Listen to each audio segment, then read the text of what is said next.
मधुबन के बाबा मुरली वाले, आपका क्या कहना,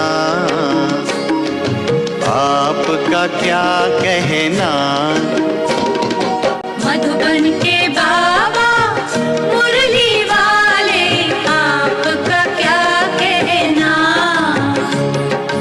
आपका क्या कहना। लाखों दिलों के आप उजाले, आपका क्या कहना, आपका क्या कहना। मधुबन के बाबा मुरली वाले, आपका क्या कहना, आपका क्या कहना।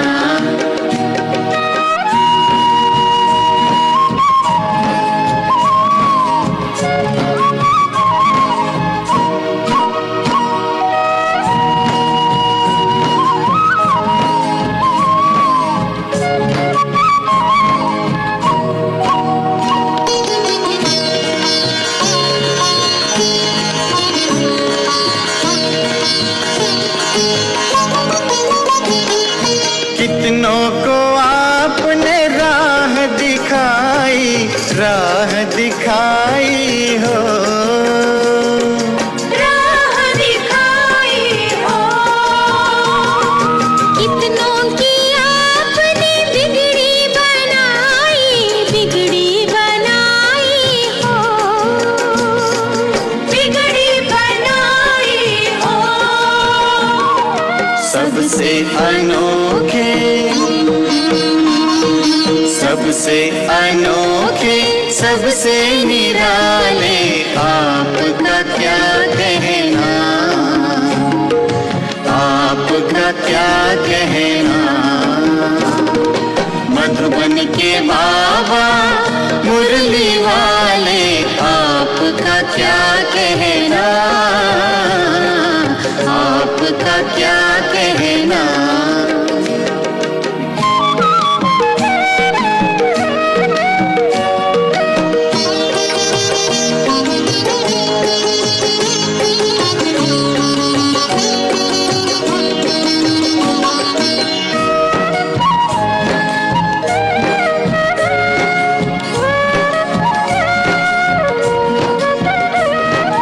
आप हैं हम सबके भाग्य विधाता, भाग्य विधाता हो, भाग्य विधाता हो। आपकी तुलना में कोई न आता, कोई न आता हो, कोई न आता हो। माटी को सोना,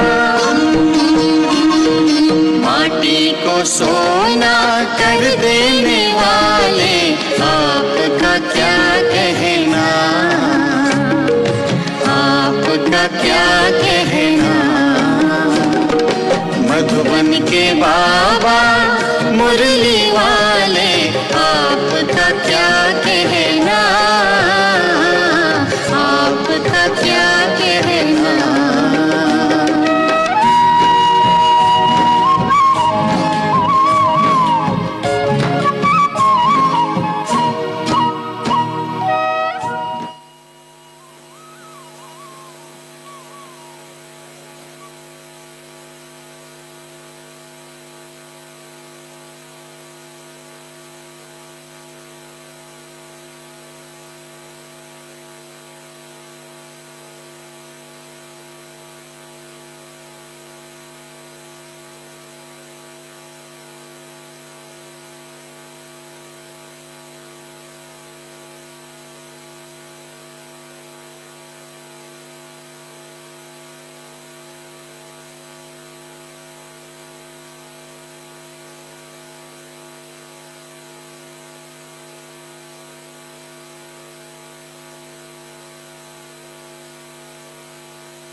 ओम शांति,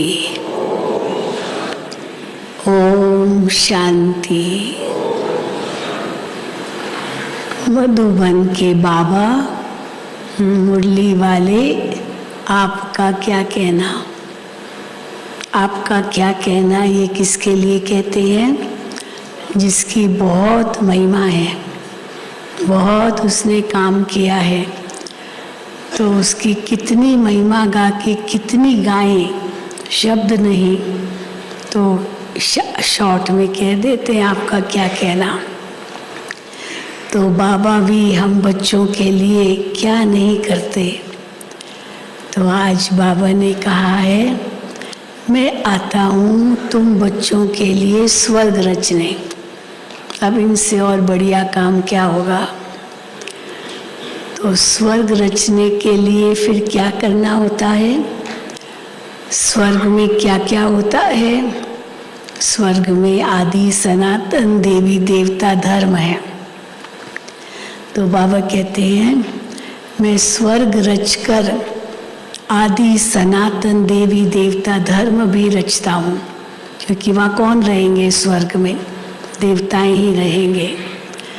पर वो देवताएं जो आदि सनातन देवी देवता धर्म के होंगे, वो कैसे बनेंगे? अभी तो कलयुग में सब नरकवासी हैं, सब विकारी हैं, तो वो स्वर्ग के देवता कैसे बनेंगे? वही तो बनेंगे। और उसके लिए बाबा कहते हैं, मैं पवित्रता सिखाता हूँ।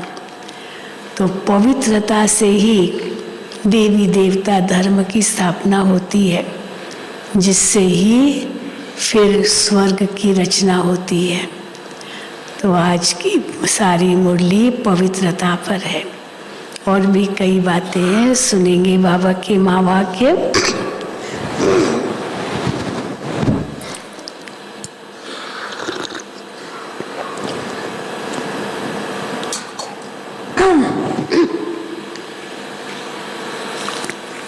आज 23/1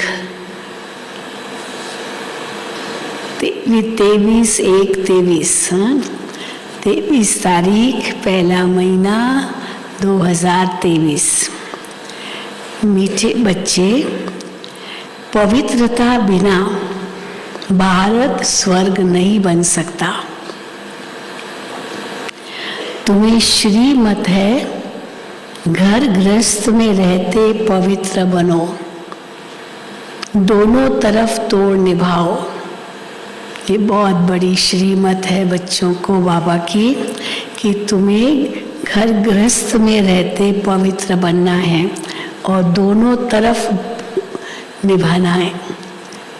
दोनों तरफ माना वहाँ भी और यहाँ भी, और दोनों तरफ में दो भाव आ जाते। आज बाबा ने वो भी कहा, दोनों तरफ माना माताओं के लिए तो खास कहेंगे ना, पियर घर और ससुर घर। तो इसीलिए पियर घर और ससुर घर ये छोड़ना नहीं है, छोड़ करके यहाँ के रह जाओ। बस बाबा का ही हमारा घर है। पवित्रता के लिए हंगामा तो होता है, लेकिन बाबा कहते तुमको घर में ही रहना है।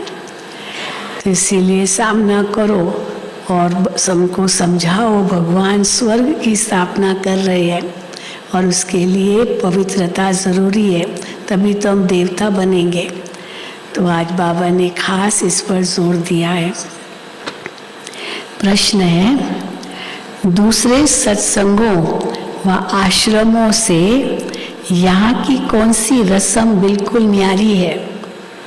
और भी कई सत्संग है, कई आश्रम है। यहाँ के लिए भी कहते हैं आपका सत्संग है, आपका आश्रम है, लेकिन उन सत्संगों और आश्रमों के सामने हमारा जो सत्संग को आश्रम को क्या अंतर है? तो बाबा ने कहा ये बिल्कुल न्यारा कैसे है? उत्तर, उन आश्रमों में मनुष्य जाकर रहते हैं, वृद्धाश्रम भी कहते हैं ना, तो रहते हैं, और कई सन्यासियों के मठ पंथ हैं तो उनमें भी जाके रहते हैं। संग अच्छा है, क्या सोचते हैं? संग अच्छा है, घर आदि का हंगामा नहीं है, वहाँ लौकिक का हंगामा नहीं है। पर एम ऑब्जेक्ट कुछ भी नहीं है। और यहाँ तो तुम मरजीवा बनते हो, जीते जी मरते हो। तुम्हें घर बार नहीं छुड़ाया जाता है, घर में रह तुम्हें ज्ञान अमृत पीना है, रूहानी सेवा करनी है। ये रस्म उन सत्संगों में नहीं है कि रूहानी सेवा करनी है और घर बार में रहना, वो तो छोड़ के आ जाते हैं। ओम शांति। बाप बैठ बच्चों को समझाते हैं, क्योंकि बच्चे जानते हैं कि यहाँ बाप ही समझाते हैं। इसलिए घड़ी घड़ी शिव भगवानोवाच कहना भी अच्छा नहीं लगता। बाबा बार बार नहीं कहेंगे शिव भगवानोवाच, शिव भगवानोवाच, क्योंकि बाप है ना, तो ये तो बाप बच्चों का संबंध है, पता है बच्चों को। वो गीता सुनाने वाले तो कहेंगे कृष्ण भगवानोवाच, बार बार कहेंगे। वो तो होकर गए हैं, चलो श्री कृष्ण आया था, गीता का ज्ञान सुनाया था, ऐसे कहेंगे। वो होकर के गए हैं। कहते हैं श्री कृष्ण ने गीता सुनाई थी, राजयोग सिखाया था। अब यहाँ तो तुम बच्चे समझते हो, हम था नहीं कहेंगे, हम क्या कहेंगे, है। शिव बाबा गीता का ज्ञान सुना रहे हैं, तो इसलिए बाबा कहते हैं यहाँ तो तुम बच्चे समझते हो, शिव बाबा हमको राजयोग सिखला रहे हैं। और कोई सत्संग नहीं जहाँ राजयोग सिखलाते हैं। बाप कहते हैं मैं तुमको राजाओं का राजा बनाता हूँ। ये तो सिर्फ कहेंगे कृष्ण भगवानोवाच मन मना भव, और गीता सुनाने वाले ऐसे ही कहेंगे कृष्ण भगवानोवाच मन मना भव। भगवान ने कहा मुझे याद करो, और किसने कहा, कहेंगे श्री कृष्ण ने कहा। अच्छा चलो श्री कृष्ण ने भी कहा, तो कब कहा था, तो फिर कहते हैं 5000 वर्ष पहले, व कोई कहते हैं क्राइस्ट से 3000 वर्ष पहले। महाभारत लड़ाई लगी थी 5000 साल पहले, तो उस समय श्री कृष्ण ने ये कहा था। तो क्राइस्ट से 3000 वर्ष पहले सतयुग सिद्ध हो जाता है। भगवान आया था, सतयुग स्थापन किया था, तो सिद्ध हो जाता है कि 5000 साल पहले सतयुग था। 2000 वर्ष नहीं कहते, ऐसे नहीं 2000 साल पहले था, या 2000 वर्ष नहीं कहते, लेकिन क्राइस्ट के 3000 वर्ष पहले तो स्वर्ग था या भगवान आया था। 2000 वर्ष नहीं कहते, क्योंकि 1000 वर्ष जो बीच में है उसमें इस्लामी बोधी आए। तो क्राइस्ट से 3000 वर्ष पहले सतयुग सिद्ध हो जाता है। महाभारत युद्ध पूरा हुआ और स्वर्ग स्थापन हुआ, तो 5000 साल कहेंगे। हम कहते हैं आज से 5000 वर्ष पहले गीता सुनाने वाला भगवान आया था और आकर के देवी देवता धर्म स्थापन किया था। अब 5000 वर्ष के बाद फिर से उनको आना पड़े। ये है 5000 वर्ष का चक्र। तो बच्चे जानते हैं कि ये बाप इस द्वारा समझा रहे हैं। कौन ये बातें समझा रहे हैं? बाप इस द्वारा, ब्रह्मा द्वारा समझा रहे हैं। दुनिया में तो अनेक प्रकार के सत्संग हैं जहाँ मनुष्य जाते हैं। कोई आश्रमों में जाकर रहते भी हैं, तो उसको ऐसे नहीं कहेंगे, उन आश्रमों में जो जाकर रहते हैं उनके लिए ऐसे नहीं कहेंगे कि माता पिता के पास जाकर जन्म लिया, मरजीवा बन गए, माता पिता के पास जन्म लिया, ऐसे नहीं कहेंगे। वह उनसे कोई वर्षा मिलता है, ऐसे भी नहीं कहेंगे। सिर्फ वो संग अच्छा समझते हैं, वहाँ घर आदि का कोई हंगामा नहीं है, तो जाकर के आश्रमों में रहते हैं। बाकी एम ऑब्जेक्ट तो कुछ भी नहीं है। यहाँ तो तुम कहते हो हम माता पिता के पास आए हैं, ये है तुम्हारा मरजीवा जन्म। वो लोग बच्चे को एडॉप्ट करते हैं तो वो जाकर उनका घर बसाता है। तो कहेंगे भाई वो माँ बाप को छोड़ नए माँ बाप के पास आए, माँ बाप ने उनको एडॉप्ट किया, उनका घर बसाता है। यहाँ वो रस्म नहीं है कि पियर घर ससुर घर को छोड़ यहाँ आकर के बैठे। हाँ, यहाँ ये रस्म नहीं है। वहाँ तो एडॉप्ट हुए तो जिस माँ बाप के होंगे उनका घर छोड़ करके जिसने एडॉप्ट किया उनके घर में आएंगे और उनको माता पिता कहेंगे। यहाँ तो कुछ छोड़ना नहीं है। तो बाबा कहते हैं यहाँ आकर के बैठे, ऐसे तो हो नहीं सकता। यहाँ तो गृहस्थ व्यवहार में रहते कमल फूल समान रहना है। कुमारी है व कोई भी है, उनको कहा जाता है घर में रहे रोज ज्ञान अमृत पीने आओ। हाँ, कुमारी अगर बालिग हो गई और अच्छी समझदार है, बाबा की सेवा करना चाहती है, माँ बाप की छुट्टी है तो ज़रूर वो सेवा केंद्र पर रहेगी। बाकी छोटी है और अभी पढ़ रही है या लौकिक की जिम्मेदारी है तो बाबा थोड़ी कहेंगे घर छोड़ के यहाँ के रहो। तो बाबा कहते हैं कुमारी है व कोई भी है, उनको कहा जाता है घर में रहे रोज ज्ञान अमृत पीने आओ। नॉलेज समझकर फिर औरों को समझाओ, ये भी उनको कहेंगे। दोनों तरफ तोड़ निभाना है, गृहस्थ व्यवहार में भी रहना है, अंत तक दोनों तरफ निभाना है। ऐसे नहीं वहाँ छोड़ करके यहाँ के रहना है, अंत तक दोनों तरफ निभाना है। अंत में यहाँ रहे व वहाँ रहे, मौत तो सभी का आना है। कई कहते हैं बस हम तो अभी बूढ़े हो गए, अभी तो क्या घर में रहेंगे, कभी भी मौत आ जाए हम बाबा के पास ही आके रहें, यहाँ ही मरे। हाँ, कई ऐसे इच्छा रख के आते हैं हम मधुबन में ही शरीर छोड़े। तो देखो बाबा कहते हैं ऐसी इच्छा मत रखो कि हम मधुबन में आकर के शरीर छोड़े। क्यों बाबा कहते हैं अंत, वो कहते हैं अंत में यहाँ रहें या वहाँ रहें। अब वो कहेंगे यहाँ रहें, यहाँ शरीर छोड़े, और बाबा क्या कहते हैं अंत में यहाँ रहें या वहाँ रहें लौकिक घर में। मौत तो सभी का आना है, हाँ, मौत तो सभी का आना है। कहते हैं राम गयो रावण गयो जाके बहु परिवार। तो वो दुनिया का परिवार तो बहुत बड़ा है, राम का परिवार तो छोटा है। तो इसीलिए कहाँ भी रहो वहाँ भी आप बाबा के होकर के रहो, कहाँ भी शरीर छोड़ो तो ज़रूर बाबा का होकर रहेंगे, तो वो भी जैसे आपके लिए मधुबन है। तो ऐसे नहीं कि सभी को यहाँ आकर के रहना है, ये तो निकलते तब हैं। क्यों घर बार छोड़ना होता उनको, क्यों जब ये तो निकलते तब हैं जब विष के लिए उनको सताया जाता है।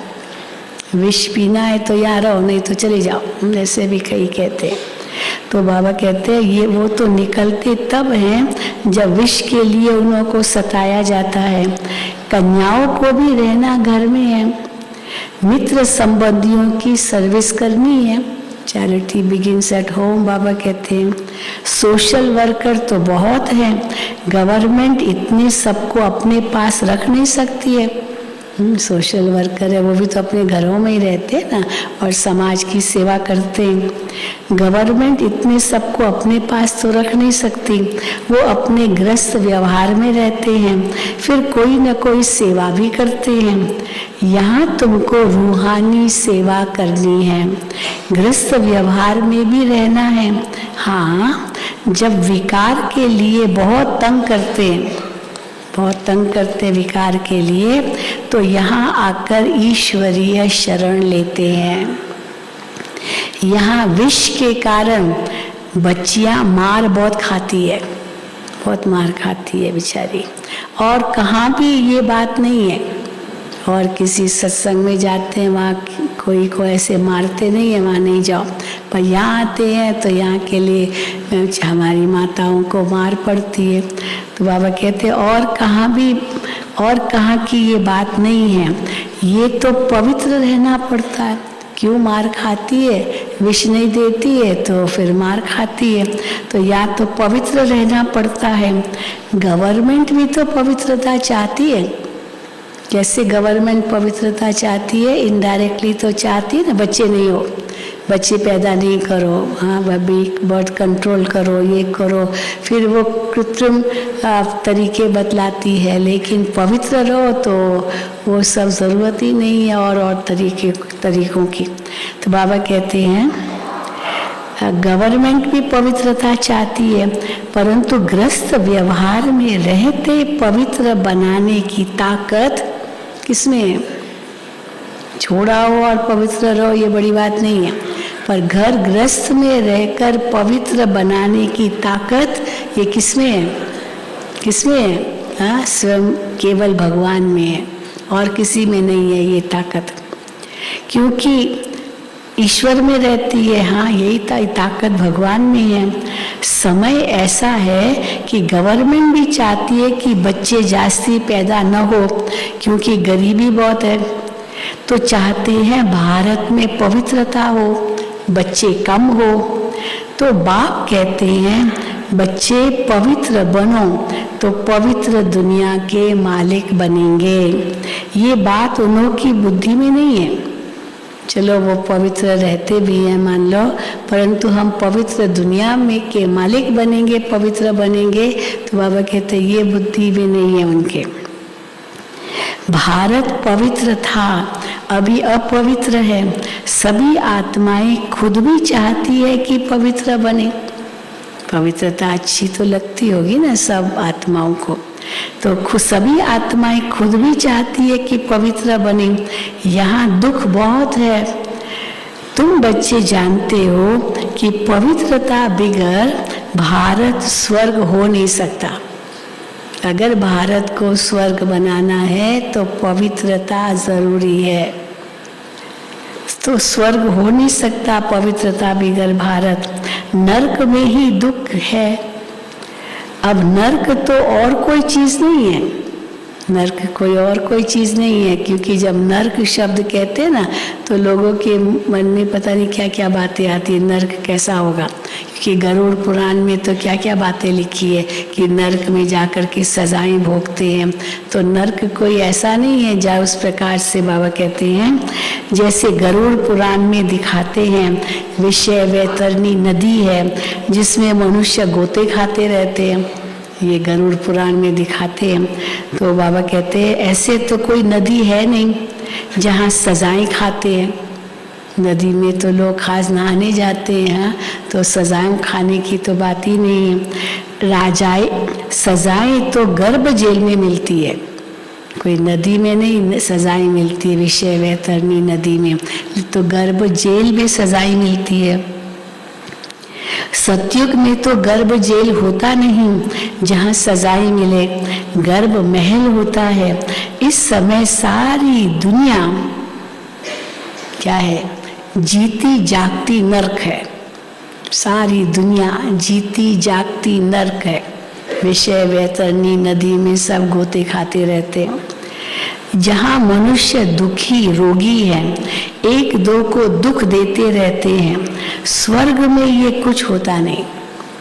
अब बाप समझाते हैं मैं तुम्हारा बेहद का बाप हूँ, मैं रचयिता हूँ, तो जरूर स्वर्ग नई दुनिया रचूंगा। अब रचयिता हूँ तो क्या नरक थोड़ी रचूंगा, पुरानी दुनिया थोड़ी रचूंगा, जरूर नई दुनिया रचूंगा, स्वर्ग रचूंगा। स्वर्ग के लिए आदि सनातन देवी देवता धर्म रचूंगा। चलो स्वर्ग है तो स्वर्ग में क्या है? परियां दिखाते, परियां बाबा कहते देवताओं को ही कहेंगे वो, इसीलिए स्वर्ग में परियां हैं। तो स्वर्ग इसी धरती पर है तो मनुष्य ही रूप में होंगे। तो बाबा कहते हैं स्वर्ग के लिए आदि सनातन देवी देवता धर्म रचूंगा। कहते हैं हाँ बच्चे बाबा को क्या कहते हैं? तुम मात पिता हम बालक तेरे। तो कल्प कल्प ये राजयोग सिखाया था बाप ने। ब्रह्मा द्वारा बैठ सभी वेदों शास्त्रों के आदि मध्य अंत का राज समझाते हैं। बिल्कुल अनपढ़ को बैठ पढ़ाते हैं। ये ज्ञान तो हम लोगों को बिल्कुल था ही नहीं ना पहले, बाबा के पास आने के पहले। तो जैसे अनपढ़ थे इस ज्ञान में, तो बिल्कुल अनपढ़ को बैठ पढ़ाते हैं। तुम कहते थे ना, हे भगवान आओ। पतित तो वहाँ जा न सके, भगवान के घर में पतित तो जा न सके, तो हम पतित हो गए हैं, आप आओ और आकर पावन बनाओ। तो पावन बनाने के लिए उनको जरूर यहाँ आना पड़े। तुम बच्चों को याद दिलाते हैं, बाबा आते हैं पावन बनाने के लिए, तो याद दिलाते हैं कि कल्प पहले भी तुमको राजयोग सिखाया था। तो पूछा जाता है, हाँ पूछा जाता है, बाबा के पास नए नए बच्चे आते थे तो बाबा उनसे पूछते थे कि आगे कभी ये नॉलेज ली है जो तुम अभी बाबा के घर में ले रहे हो, आगे कभी कहीं भी ये नॉलेज ली है? तो कहते हैं, हाँ तो क्या कहते हैं, हाँ 5000 वर्ष पहले हमने ये ज्ञान लिया था। यहाँ तो अभी तो कहीं नहीं लिया, लेकिन यही ज्ञान हमने 5000 वर्ष पहले लिया था। ये अब ये बातें हैं नई, नया युग, नया धर्म फिर से स्थापन हो रहा है। नया युग है सतयुग और नया धर्म है आदि सनातन देवी देवता धर्म स्थापन होता है। तो सिवाय ईश्वर के ये दैवी धर्म कोई स्थापन नहीं कर सकता। ब्रह्मा विष्णु शंकर भी नहीं कर सकते। ब्रह्मा विष्णु शंकर भी स्वर्ग की स्थापना या आदि सनातन देवी देवता धर्म की स्थापना नहीं कर सकते हैं। ब्रह्मा विष्णु शंकर भी नहीं कर सकते, क्योंकि वो देवताएं स्वयं रचना है। तो जो स्वयं रचना है वो कैसे देवी देवता धर्म की स्थापना या स्वर्ग की स्थापना कर सकते हैं? स्वर्ग का रचयिता माता पिता चाहिए, माँ बाप चाहिए। तुमको सुख घनेरे भी यहाँ चाहिए, इसी सृष्टि पर चाहिए, ऐसे नहीं दूसरे ग्रह पर जाकर के सुख शांति पाएंगे, इसी धरती पर चाहिए। तुमको सुख घनेरे भी यहाँ चाहिए। तो बाप कहते हैं रचयिता मैं भी हूँ, रचयिता हाँ मैं भी हूँ। तुमको भी ब्रह्मा मुख द्वारा मैंने ही रचा है, तो मैं ही रचयिता हूँ, मैंने ही तुमको ब्रह्मा मुख द्वारा रचा है। मैं मनुष्य सृष्टि का बीज रूप हूँ।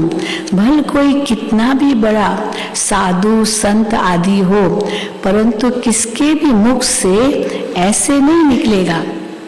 क्या उनके मुख से कभी नहीं निकलेगा, मैं ब्रह्मा मुख द्वारा तुमको रचता हूँ। हाँ मैं मनुष्य सृष्टि का बीज रूप हूँ।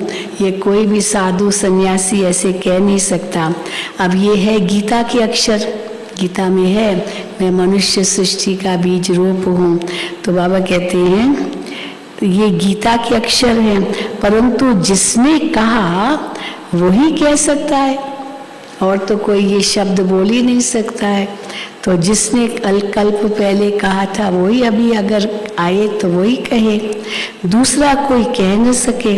सिर्फ फर्क ये है, क्या फर्क है? भगवान ने जरूर ये बात कही है, गीता में लिखा है, लेकिन फर्क क्या हो गया है? निराकार के बदले श्री कृष्ण को भगवान कह दिया, तो सारा सूत ही मूंझ गया है, क्योंकि श्री कृष्ण तो ये सब बातें कह नहीं सकता। तो बाप कहते हैं मैं मनुष्य सृष्टि का बीज रूप परम धाम में रहने वाला निराकार परमात्मा हूँ। अब ये श्री कृष्ण थोड़ी कह सकता है कि मैं मनुष्य सृष्टि का बीज रूप परम धाम में रहने वाला निराकार परमात्मा हूँ।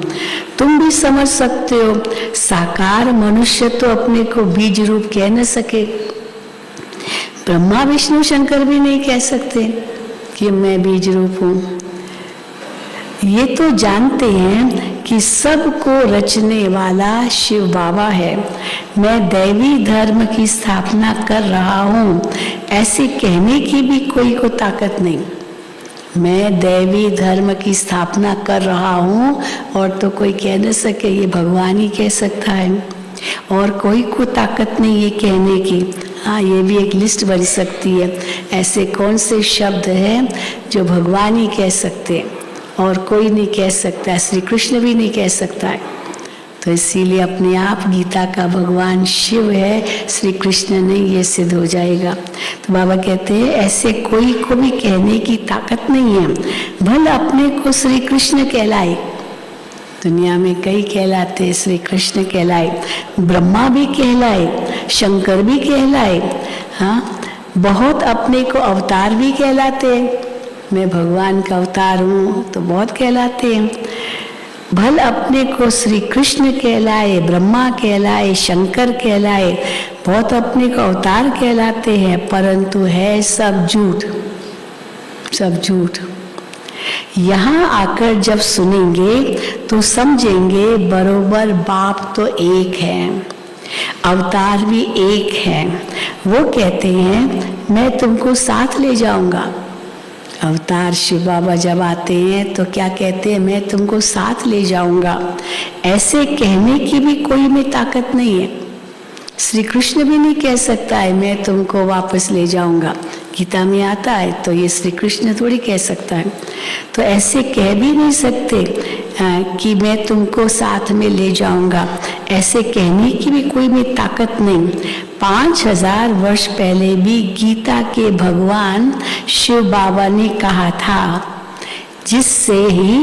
जिसने ही आदि सनातन देवी देवता धर्म की स्थापना की थी, वो अब भी कर रहे हैं। अब डायरेक्ट भगवान के महावाक्य हम सुन रहे हैं। गाया भी हुआ है, मच्छरों सदृश आत्माएं गई। दिखाते ना गीता में, अर्जुन भी देख रहा है मच्छरों सदृश, कैसे इतना बड़ा मुंह दिखाया और उस मुंह में विराट रूप में वो कैसे सब उसमें समा रहे, मच्छरों सदृश बहुत कुछ दिखाया। तो गाया भी हुआ है, मच्छरों सदृश आत्माएं गई। तो बाप गाइड बन सबको आए लिबरेट करते हैं। अब कलयुग का अंत है, उसके बाद सतयुग आना है, तो जरूर कलयुग का अंत है, सतयुग आना है, तो जरूर आकर के पवित्र बनाए, पवित्र दुनिया में ले जाएगा। गीता में कुछ न कुछ अक्षर है, समझते हैं इस धर्म के लिए शास्त्र तो चाहिए ना। अब भगवान आकर के आदि अभी अनेक अधर्मों का विनाश, एक सद्धर्म की स्थापना ये भगवान आकर करते हैं, तो उस सद्धर्म के लिए शास्त्र तो चाहिए ना। तो समझते इस धर्म के लिए शास्त्र तो चाहिए ना, तो गीता शास्त्र बैठ बनाया है। सर्वशास्त्रमयी शिरोमणि नंबर 1 माता गीता, परंतु नाम बदल दिया है। कृष्ण का नाम डाल करके नाम बदल दिया है। बाप जो इस समय एक्ट करते हैं वो थोड़ी द्वापर में लिखेंगे, वो थोड़ी द्वापर में लिखेंगे। अब शिव बाबा के जो कर्तव्य इस समय चलते हैं उनको तो पता ही नहीं, बाकी हाँ थोड़े आटे में नमक, जो ज्ञान बाबा इस समय देते हैं वो आटे में नमक है। बाकी इतनी जो बाबा की एक्टिविटीज चलती है वो थोड़ी लिखेंगे इस प्रकार से, वो थोड़ी द्वापर में लिखेंगे। गीता फिर भी वही निकलेगी, वही गीता निकलेगी। ड्रामा में यही गीता नूंदी हुई है, भक्ति मार्ग की गीता। जैसे बाप फिर से मनुष्य को देवता बनाते हैं, फिर से ये फिर से है, तो इस जो कुछ भी होता है सब फिर से वही होगा। तो जैसे बाप फिर से मनुष्य को देवता बनाते हैं, वैसे शास्त्र भी बाद में कोई फिर से बैठ लिखेंगे। कल्प पहले जो लिखे होंगे शास्त्र वही फिर अगले कल्प में भी फिर द्वापर के बाद लिखना शुरू करेंगे, लिखेंगे। सतयुग में तो कोई शास्त्र नहीं होगा, तो बाप सारे चक्र का राज बैठ समझाते हैं। तुम समझते हो हमने ये 84 जन्मों का चक्र पूरा किया। आदि सनातन देवी देवता धर्म वाले ही मैक्सिमम 84 जन्म लेते हैं, इनसे अधिक तो कोई जन्म है ही नहीं। तो जो शुरू में आएंगे चक्र में वही ज़्यादा सबसे जन्म लेंगे। तो मैक्सिमम 84 जन्म कौन लेते हैं? आदि सनातन देवी देवता धर्म वाले। बाकी मनुष्यों की तो बाद में वृद्धि होती है, वो थोड़ी इतने जन्म लेंगे। और धर्म वाले थोड़ी इतने जन्म लेंगे। बाप इस ब्रह्मा मुख से बैठ समझाते हैं। ये जो दादा है ब्रह्मा बाबा, ये जो दादा है जिसका हमने तन लोन लिया है, अब ये शिव बाबा डायरेक्टली कहते हैं इनके लिए कि ये जो दादा है जिनका हमने तन लोन लिया है, वो भी अपने जन्मों को नहीं जानते थे। बाबा को थोड़ी पता था कि वो श्री कृष्ण की आत्मा अब अंतिम जन्म में इस तन में है। हाँ, ये वही फिर ब्रह्मा बनती है। ब्रह्मा बाबा को भी थोड़ी पता था। तो बाबा कहते हैं जिसका हमने तन लोन लिया है वो भी अपने जन्मों को नहीं जानते थे।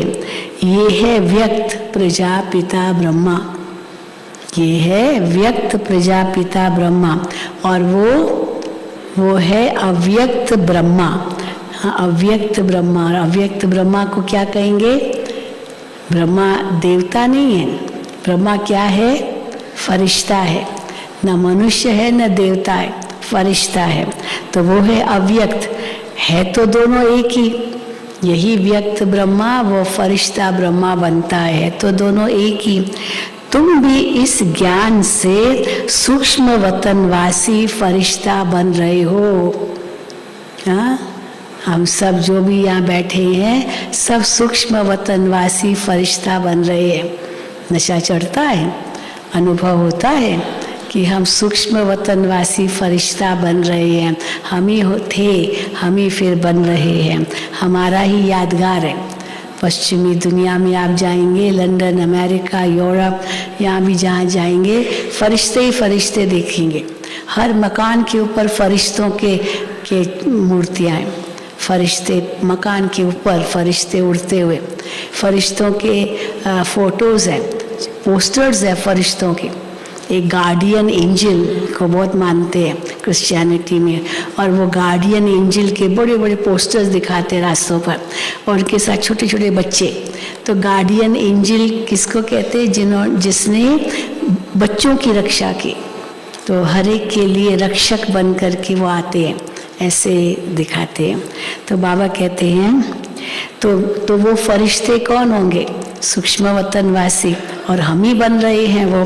तो ये हमारा ही यादगार है फरिश्तों का भी।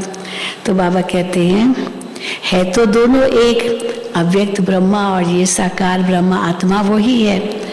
क्योंकि तुम भी इस ज्ञान से सूक्ष्म वतनवासी फरिश्ता बन रहे हो। सूक्ष्म वतनवासियों को फरिश्ता कहते हैं। क्यों फरिश्ता कहते हैं? हाँ, देवता नहीं कहेंगे, फरिश्ता कहेंगे, मनुष्य भी नहीं कहेंगे। क्यों फरिश्ता कहते हैं? क्योंकि हड्डी मांस नहीं है। मनुष्यों को भी हड्डी मांस है, देवताओं को भी हड्डी मांस है। देवताएं भी तो मनुष्य ही है ना, तो उनको हड्डी मांस है। पर जिनको हड्डी मांस नहीं है उनको फरिश्ता कहेंगे। ब्रह्मा विष्णु शंकर को भी हड्डी मांस नहीं है, फिर उन्हों के चित्र कैसे बनाते हैं? कैसे बनाते? देखो, हड्डी मांस तो है नहीं, फरिश्ता तो नहीं बनाते उनको जैसे देवता बनाते। जैसे आकाश में बादलों के बीच में वो दिखाते हैं ब्रह्मा विष्णु शंकर, पर वो हड्डी मांस का ही जैसे दिखाते। फरिश्ता मतलब लाइट का आकार।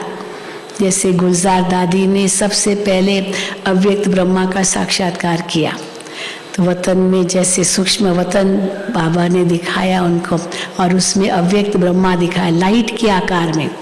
तो जब लाइट के आकार में ब्रह्मा बाबा को देखा, वो तो डर गई। ये लाइट यानी उनको लगा पता नहीं ये क्या है, क्योंकि बाबा को तो साकार में ही देखती थी, अभी वही चेहरा वही, पर एकदम लाइट के आकार में। तो डर गई वो, और डर के मारे जैसे नीचे आ गई। तब बाबा ने उनको कहा कि आप फिर से जाओ, और अगर वो लाइट का आकार वाला दिखाई दे और चेहरा मेरा जैसा ही, तो उनसे पूछो आप कौन हो। क्योंकि ब्रह्मा बाबा को भी पता नहीं था कि मेरा कोई ऐसा अव्यक्त रूप वतन में है, अव्यक्त वतन है, यही कुछ पता नहीं था। मतलब इतना ज्ञान तो था नहीं। और फिर जब बाबा से पूछा वहाँ वतन में, तब अव्यक्त ब्रह्मा ने कहा कि मैं ब्रह्मा बाप का जो साकार में है उनका संपूर्ण स्वरूप हूँ, और यही ब्रह्मा फरिश्ता बनेगा। तब ब्रह्मा बाबा को नशा चढ़ा, मैं फरिश्ता बनूंगा। तो देखो बाबा कहते हैं, तो ब्रह्मा विष्णु शंकर को भी हड्डी मांस नहीं है, फिर उन्हों के चित्र कैसे बनाते हैं? शिव का भी चित्र बनाते हैं, लिंग बनाते हैं, है तो वो स्टार, उनका भी रूप बनाते हैं लिंग के रूप में। ब्रह्मा विष्णु शंकर भी सूक्ष्म है, जैसे मनुष्यों का बनाते हैं वैसे शंकर का तो बना न सके। वास्तव में शंकर का भी ऐसे थोड़ी जैसे इतना बुत बनाते हैं, पर वो भी तो हड्डी मांस का तो शरीर है ही नहीं सूक्ष्म वतन में, तो स्थूल तो है ही नहीं, पर स्थूल बनाते हैं और शिवलिंग को भी ऐसा स्थूल बना देते हैं। तो बाबा कहते हैं ब्रह्मा विष्णु शंकर तो सूक्ष्म है, जैसे मनुष्यों का बनाते वैसे शंकर का तो बना न सके। वास्तव में नहीं बना सकते हैं, क्योंकि उनका हड्डी मांस का तो शरीर ही नहीं है, शंकर का नहीं है हड्डी मांस का शरीर। जैसे हम तो समझाने लिए ऐसे स्थूल बनाते हैं, जो त्रिमूर्ति हमने बनाया है उसमें ऐसे कोई फरिश्ता बैठ के नहीं बनाया, स्थूल रूप में बनाया है ना। तो बाबा कहते हैं समझाने के लिए ऐसे स्थूल बनाते हैं हम, परंतु तुम भी देखते हो कि वो तो सूक्ष्म है। जब साक्षात्कार करते हैं तो ब्रह्मा विष्णु शंकर को तो सूक्ष्म रूप में ही देखते हैं ना, स्थूल रूप थोड़ी देखते हैं। अच्छा, मीठे मीठे सिक्की लदे बच्चों प्रति माता पिता बाप दादा का याद प्यार और गुड मॉर्निंग। रूहानी बाप की रूहानी बच्चों को नमस्ते। हम रूहानी बच्चों की रूहानी बाप दादा को याद प्यार गुड मॉर्निंग और नमस्ते। अभी एक बहुत अच्छा रात्रि क्लास है, बाबा का सुनेंगे, फिर वरदान और स्लोगन। ये 13/7/68 13/7/68 का रात्रि क्लास है। मनुष्य दो चीज को जरूर चाहते हैं, हर एक व्यक्ति, चाहे कितना भी उनको सब कुछ मिल जाए, फिर भी उनसे पूछो कि अभी कुछ और चाहिए आपके पास, वो सब कुछ है, धन दौलत नाम मान शान सब है, तो क्या चाहिए? तो दो चीजें कहते हैं। क्या कहते हैं? एक तो शांति और दूसरा सुख। ये सब है लेकिन सच्चा सुख नहीं है और शांति नहीं है, तो ये दो चीजें चाहते हैं, एक है शांति, दूसरा सुख। विश्व में शांति व अपने लिए शांति, ये चाहते हैं। विश्व पर सुख व अपने लिए सुख की चाह रहती है मनुष्यों को। तो पूछना होता है कि अभी अशांति है तो जरूर कब शांति हुई थी, हुई होगी, तभी तो चाहना है कि फिर से सुख शांति आ जाए। परंतु वो कब कैसे होती है, अशांति क्यों हुई, ये कोई को पता नहीं। शांति थी, सुख था, फिर अशांति क्यों हुई, दुख क्यों हुआ, बाबा कहते हैं ये कोई को पता नहीं, क्योंकि घोर अंधेरे में है। तुम शांति और सुख के लिए सबको बहुत अच्छा रास्ता बताते हो, तो जो सुनकर उनको खुशी होती है, लेकिन जब सुनते हैं सुख शांति का रास्ता हम बताएंगे आपको, तो कहेंगे हमको बताओ सुख शांति का रास्ता। फिर उनको जब कहते हैं कि सुख शांति पाने के लिए पवित्र रहना पड़ेगा, तो डर जाते हैं। पवित्रता नहीं चाहिए, सुख शांति जरूर चाहिए, पर बिना पवित्रता के सुख शांति आ भी नहीं सकती है। तो इसलिए बाबा कहते हैं, तो लेकिन जब सुनते हैं पावन भी बनना है तो ठंडे पड़ जाते हैं, फिर कहते जैसे हैं हम ठीक है। ये विकार है सभी का दुश्मन, और फिर कैसा विचित्र, ये विकार है दुश्मन, फिर भी सबका प्यारा है। दुश्मन प्यारा है, क्यों दुश्मन है ये विकार? क्योंकि सुख शांति को छीनने वाले हैं ना विकार, लेकिन फिर भी प्यारे हैं। तो सुख शांति भी चाहिए और विकार भी चाहिए, दोनों तो साथ में नहीं हो सकता। तो बाबा कहते हैं फिर भी प्यारे हैं, फिर भी प्यारा है विकार। इसको छोड़ने में हृदय विदीर्ण होता है। नाम भी है विष, ये विकार क्या है? विषय विकार, विष जहर है, ये विषय विकार है, फिर भी छोड़ते नहीं है। तुम कितना माथा मारते हो फिर भी हार खा लेते हैं, फिर भी हार खा लेते हैं। सारी पवित्रता की ही बात है, इनमें बहुत फेल होते हैं। बाबा हाँ सर्टिफिकेट देते हैं, फेल होते हैं इसमें। कोई कन्या को देखा तो आकर्षण होती है, क्रोध व लोभ व मोह की आकर्षण नहीं होती है। आकर्षण काम विकार की होती है, क्रोध लोभ मोह की आकर्षण नहीं होती। काम महाशत्रु है, इन पर जीत पाना ये किसका काम है?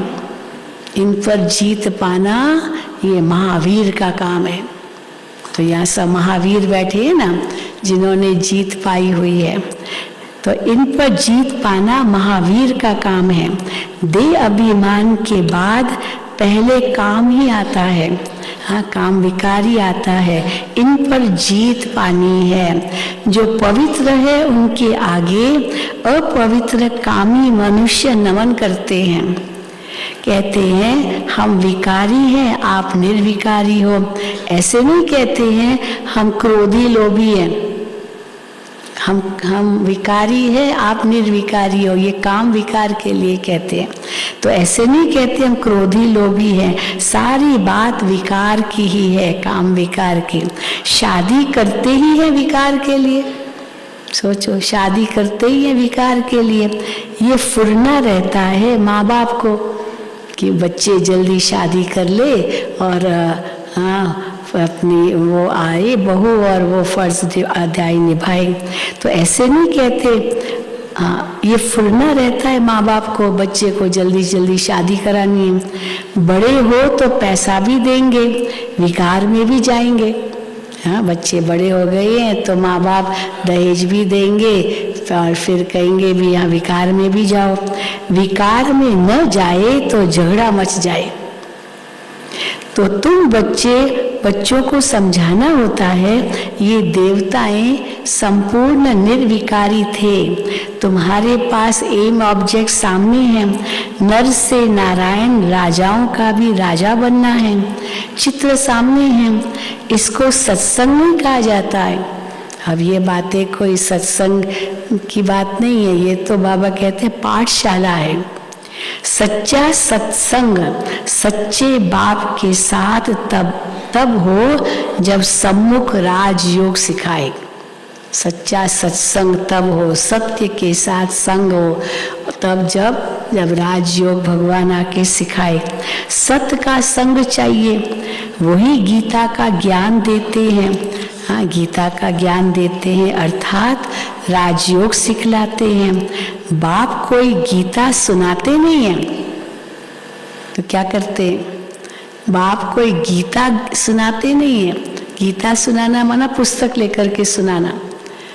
बाबा तो डायरेक्ट ज्ञान देते हैं, तो इसीलिए गीता का पुस्तक लेकर बाबा सुनाते नहीं हैं। हाँ आप लोगों को पता है ना कि बाबा तो गीता पढ़ते थे साकार में, रोज सुबह स्नान पानी करके बिना मुंह जूठा किए पहले गीता पढ़ते थे।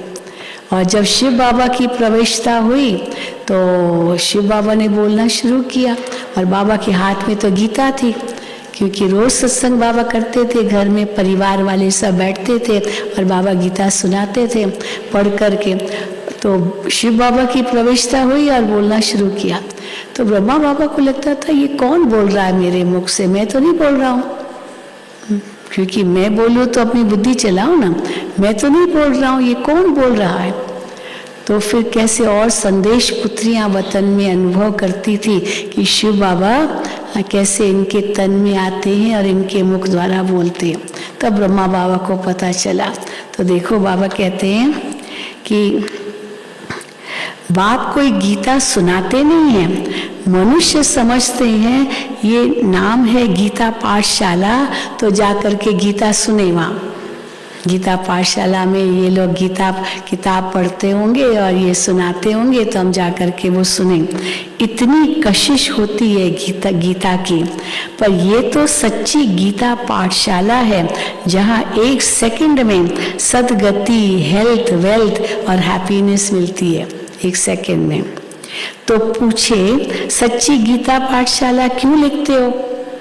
हाँ, तो पूछे सच्ची गीता पाठशाला क्यों लिखते हो? सिर्फ गीता पाठशाला लिखना कॉमन हो जाता है। तो हम लोग पहले तो यही लिखते सच्ची गीता पाठशाला। तो जब लोग आकर के देखते थे और बोर्ड पढ़ते थे सच्ची गीता पाठशाला, तो पूछते थे क्या वो जो जहाँ गीता सुनाते हैं वो झूठी है क्या? जो तुम लिखते हो सच्ची गीता पाठशाला, माना यही सच्ची और वो झूठी है। तो बाबा कहते हैं तो आप भले लिखो, तो उनको बताओ, जब वो पूछे भी तो उनको बताओ ये सच्ची गीता पाठशाला है जहाँ 1 सेकंड में सदगति, हेल्थ, वेल्थ और हैप्पीनेस मिलती है। तो वो पूछे सच्ची गीता पाठशाला क्यों लिखते हो? सिर्फ गीता पाठशाला लिखना कॉमन हो जाता है, सच्ची अक्षर पढ़ने से खींच हो सकती है। ये सच्ची लिखा है गीता, तो जाके देखे क्या मतलब है सच्ची लिखने का। क्योंकि और गीता पाठशालाएं जो लौकिक दुनिया में है वहाँ थोड़ी सच्ची शब्द लिखते पर यहाँ लिखते हैं सच्ची गीता पाठशाला। सच्ची अक्षर पढ़ने से खींच हो सकती है, शायद झूठी भी है, तो सच्ची अक्षर जरूर लिखना पड़े। पावन दुनिया सतयुग को, पतित दुनिया कलयुग को कहा जाता है। सतयुग में ये पावन थे, कैसे बने सो सिखलाते हैं। ये बताओ कि ये सच्ची गीता पाठशाला कैसे है, क्योंकि इससे हम देवता बनते हैं। तो कैसे बनते हैं? तो बाबा कहते हैं सतयुग में ये पावन थे, कैसे बने सो सिखलाते हैं। बाप ब्रह्मा द्वारा पढ़ाते हैं, नहीं तो पढ़ाएंगे कैसे? शिव बाबा ज्ञान पढ़ाते हैं तो कैसे पढ़ाएंगे? ब्रह्मा द्वारा पढ़ाते हैं। ये यात्रा समझेंगे वही जिन्होंने कल्प पहले समझा है। राजयोग यात्रा है, ये वही समझेंगे जिन्होंने कल्प पहले समझा है। भक्ति मार्ग के दुब्बन में फंसे हुए हैं, भक्ति का भवका बहुत है, ये तो कुछ भी नहीं है।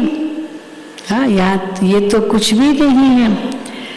भक्ति का भवका बहुत है, ये यहाँ तो कुछ भी नहीं है।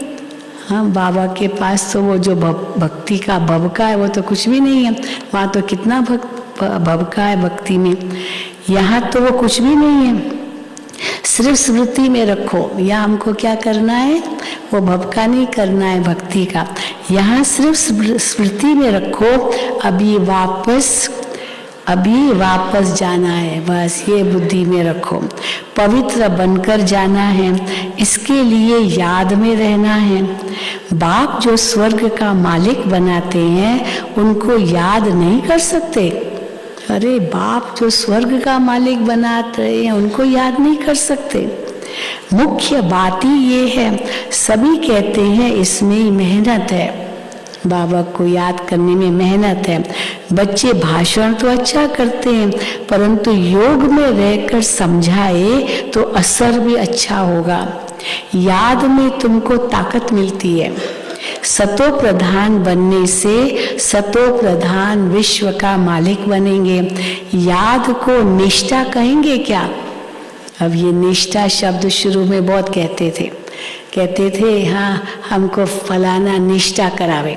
तो निष्ठा करावे माना मेरे सामने बैठे और मुझे दृष्टि दे और मुझे योग करावे, उसको निष्ठा कहते थे। बाबा ने धीरे धीरे देखा ये निष्ठा क्या, फिर कहेंगे वही बहन मुझे योग करावे, वही बहन मुझे दृष्टि दे। और वो बहन नहीं, दूसरी बहन आ गई तो नहीं, ये नहीं चाहिए, वही बहन चाहिए। अगर वो ऐसे कहते ना, माना कहीं नाम रूप में फंसे हुए, वही बहन चाहिए, उनको ही देखना है, उनकी सही दृष्टि लेनी है। तो बाबा ने ये निष्ठा शब्द भी खत्म कर दिया और साथ साथ फिर आमने सामने एक दो को बैठ के योग कराओ, ये भी खत्म कर दिया, क्योंकि इससे फिर देह का आकर्षण आ जाता है। तो देखो बाबा को ये सब खत्म करना पड़ा, इसलिए बाबा बता रहे हैं याद को निष्ठा कहेंगे क्या? बाबा को याद करना है, सामने बैठ के दृष्टि देवे तब याद आए, ऐसी थोड़ी कोई बात है। तो याद को निष्ठा कहेंगे क्या? हम आधा घंटा निष्ठा में बैठे, आधा घंटा एक दो को दृष्टि दे करके ऐसे योग में उड़ गए। बाबा कहते हैं ये रॉन्ग है, कोई उड़े नहीं।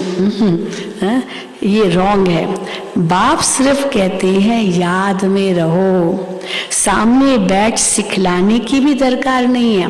कैसे याद में रहना है ये सामने बैठ सिखलाने की भी दरकार नहीं। बेहद बाप को बहुत लव से याद करना है, क्योंकि बहुत खजाना देते हैं बाबा। कितना खजाना बाबा दे रहे हैं, तो उनको याद नहीं कर सकते क्या जो हमको इतना खजाना देते हैं? क्योंकि बहुत खजाना देते हैं। याद से खुशी का पारा चढ़ना चाहिए, अति इंद्रिय सुख फील होगा। बाबा को याद करते करते, बाबा आप हमको इतना खुशी का खजाना दे रहे हो, इतने खजाने दे रहे हो, ये सोच सोच के ही खुशी आ जानी चाहिए। यही तो याद है ना। तो बाबा कहते हैं अति इंद्रिय सुख फील होगा। बाप कहते हैं तुम्हारी ये लाइफ बहुत वैल्यूबल है, इनको तंदुरुस्त भी रखना है। ऐसे नहीं शरीर बीमार होता रहे तो होने दो होने दो। हाँ, बाबा कहते हैं तंदुरुस्त भी रखना है। जितना जिएंगे उतना खजाना लेंगे। अगर शरीर छूट गया तो खजाना ले नहीं सकेंगे, इसलिए शरीर को चलाना है, चत्तियाँ भी लगाते रहना है, कुछ दवा कुछ दुआ लेते रहना है। तो बाबा कहते हैं शरीर चलता रहेगा। जितना जिएंगे उतना खजाना लेंगे। खजाना पूरा तब मिलेगा, कब कहेंगे कि अब पूरा खजाना मिल गया? जब हम सतो प्रधान बन जाएंगे। अभी बने नहीं है पूरे, तो खजाना लेते रहो तो धीरे धीरे सतो प्रधान बनते जाएंगे। मुरली में भी बल होगा। तलवार में जौहर होता है ना, किसी को ज्ञान सुनाने में भी शक्ति तब आएगी जब याद हो। तो याद है जौहर, जिसके आधार से ज्ञान सुनाने में भी उसको टच होगा। तो बाबा कहते तलवार में जौहर होता है ना, तुम्हारे में भी याद का जौहर पड़े तब तलवार तीखी हो, तब आप जो औरों को सुनाते उसका असर हो। ज्ञान में इतना जौहर नहीं है, केवल ज्ञान ही ज्ञान सुना रहे हैं, पर याद नहीं है बाबा की, तो इतनी ताकत नहीं मिलेगी दूसरे को भी। ज्ञान में इतना जौहर नहीं है, इसीलिए किसको असर नहीं होता है। बहुत सुना देते हैं। हमारी बहनें हैं ना, बड़ी बहनें देखती है, एक छोटी बहन किसी स्टूडेंट को समझा रही है, अरे भाई 45 मिनट से पूरा कर दो ना, 1 घंटे के अंदर पूरा करो। वो 2-3 घंटे लगातार सुनाती रहती है। तो बड़ी बहन को शक पड़ता है, ये 2-3 घंटे क्यों सुना रही है, जल्दी बुलाओ उसको। बिल्कुल मना कर देते। 2-3 घंटे एक व्यक्ति को सुनाना होता है क्या? चलो वो प्रश्न भी पूछा, उसको कहो अच्छा कल आना, लिमिट रखनी होती है। तो बहुत ध्यान रखना पड़ता है, वो नाम रूप में फंस जाता है व्यक्ति। तो इसलिए बाबा कहते हैं ज्ञान में इतना जौहर नहीं है, इसलिए किसको असर नहीं होता है। फिर उनके कल्याण लिए बाबा को आना है। बाबा प्रवेश जैसे करते हैं, परंतु तुरंत असर हो जाए, परंतु 2-2, 3-3 घंटे बैठ के सुनाएंगे तो बाबा कहते कोई असर नहीं होगा। जब तुम याद में जौहर भरेंगे तो फिर विद्वान आचार्य आदि को अच्छा तीर लगेगा। याद में जौहर भरेंगे तो विद्वान आचार्य आदि को अच्छा तीर लगेगा। इसीलिए बाबा कहते हैं चार्ट रखो। कई कहते हैं बाबा को बहुत याद करते हैं, परंतु मुख नहीं खुलता है। हम ज्ञान सुना नहीं सकते दूसरों को, बाबा को याद तो करते हैं हम। तुम याद में रहो तो विकर्म विनाश होंगे।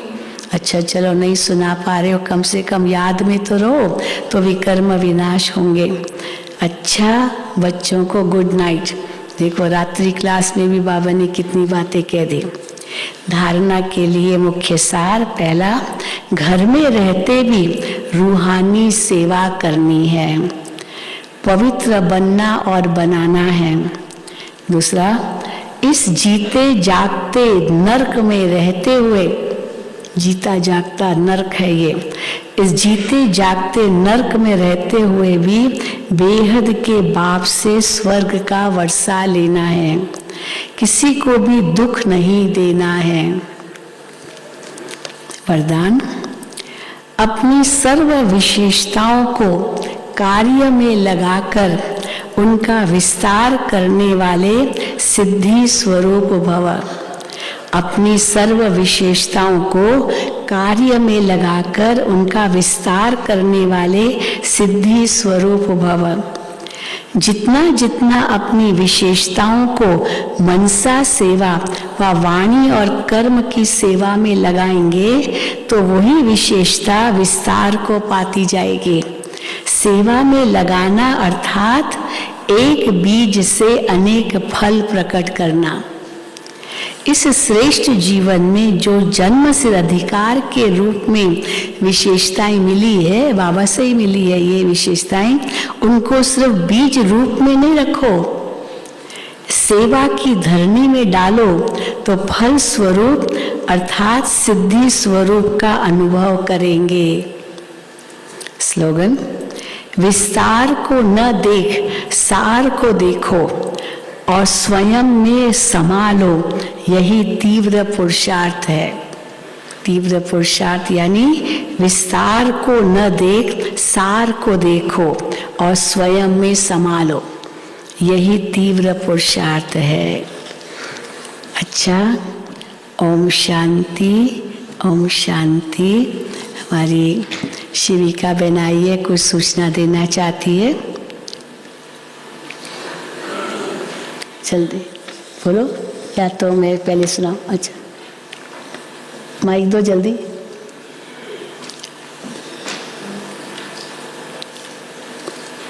ओम शांति। हाँ बोलो बोलो। ओम शांति।